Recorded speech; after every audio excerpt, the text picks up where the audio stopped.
بسم اللہ الرحمن الرحیم الصلاۃ والسلام علیک یا رسول اللہ وعلی آلک واصحابک یا نور اللہ۔ سامعین ذی وقار، یہ غلط العام ہے اور عوام الناس میں یہ بات رائج ہے کہ سر سید احمد خان ایک مسلمان تھا، مسلمانوں کا ترجمان تھا، لیکن ایسا نہیں ہے، بلکہ انگریزوں کے ایجنٹ کے طور پر بر صغیر کے مسلمانوں میں خلفشار پیدا کرنے کی کوشش کی ہے۔ حتیٰ کہ انگریز پرستی میں اس نے یہاں تک کہہ دیا تھا کہ انگریز حکومت ہمارے لیے رحمت کی سی ہے، جیسا کہ اس نے خود اپنے مقالات سر سید میں کہا، انگریز حکومت ہمارے لیے رحمت ہے۔ اسی طرح ایک اور جگہ کہا، انگریز حکومت تو منصف و عادل حکومت ہے۔ اس کے علاوہ بارہا اسلامی شاعر کو داغدار کرنے کی کوشش کی اور کہا کہ جہاد فی سبیل اللہ فساد فی الارض کے مترادف ہے، انگریز حکومت سے جہاد کرنا یہ جہاد نہیں فساد ہے۔ یہ بات اس کے شاگرد الطاف حسین حالی نے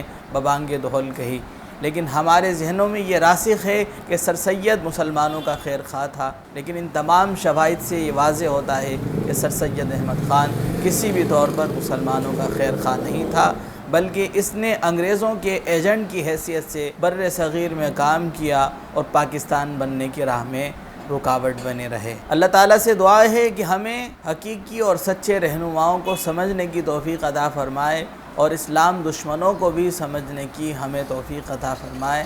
وآخر دعوانا ان الحمد للہ رب العالمین۔